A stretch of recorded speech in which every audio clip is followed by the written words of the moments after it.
लोगों का, कंपनी का, जिन लोगों के साथ आप बैठते उठते हैं, उनका आप पे कितना असर होता है? जब आप वो के लिए किसी आदमी के साथ निकलते हैं, तो आपको पता ही नहीं होता कि या तो वो आदमी या आप, एक आदमी दोनों में से दूसरे इंसान की स्पीड पे अपने आप को डाल लेता है, एडजस्ट कर लेता है और दूसरे को पता ही नहीं चलता। ये क्यों होता है? इसलिए कि हमारे दिमाग में सेल्स हैं जिनको मिरर न्यूरॉन कहते हैं। उनका काम है कॉपी करना, इमिटेट करना किसी भी चीज़ को। अभी जो भी इंसान कुछ अमल कर रहा है या जो भी आदमी उसको देख रहा है, इन दोनों में एक एक इनके दिमाग में एक आग भड़कती है, एक जज्बा उठता है कि उसको कॉपी करने का। ये नेचुरल है।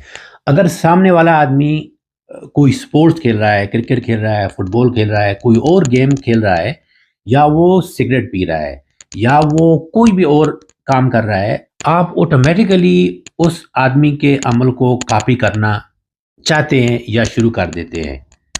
तो अगर सामने वाला आदमी आप पे गुस्से हो रहा है या आपकी तरफ हंस रहा है या जो भी हरकत वो करेगा, आप सोचे समझे बगैर पहला आदमी का जो रिएक्शन होता है, वो आदमी उसी की तरह उसी के लेवल पे करता है।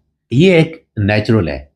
इसलिए जहाँ पे भी आप अपना टाइम गुजारते हैं, जिन लोगों के साथ, जिन दोस्तों के साथ बैठते उठते हैं, उनका आप पे बहुत ज़्यादा असर होता है।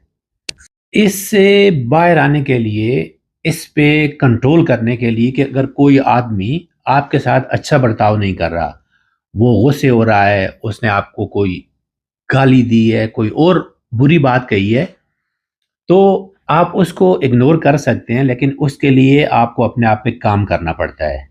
और उसको कहते हैं इमोशनल इंटेलिजेंस। दूसरे इंसान की फितरत को पढ़ना कि कोई आदमी बगैर वजह के आप पे गुस्से हो रहा है, तो उसकी कोई वजह होगी। आपको समझना चाहिए कि वो आदमी खुश नहीं है, किसी मुसीबत से गुजर रहा है, परेशान है। तो आप उसके लिए दिल में दुआ करते हैं, ना कि आप उसको कोई बुरा भला कहते हैं या उसको वापस जो उसने कहा है वो कहते हैं। तो आप ये चीज़ अपने दिमाग में रखते हैं कि कोई इंसान अगर आपकी इज्जत नहीं कर रहा, तो वो जानबूझ के नहीं कर रहा, वो ठीक नहीं है, वो परेशान है, वो किसी मुसीबत से गुजर रहा है, तो आप उसके लिए दुआ करते हैं। आप कोशिश करते हैं कि अगर आप उसकी कोई मदद कर सकें। यही इंसानियत है और इसी से आपको सुकून मिलता है।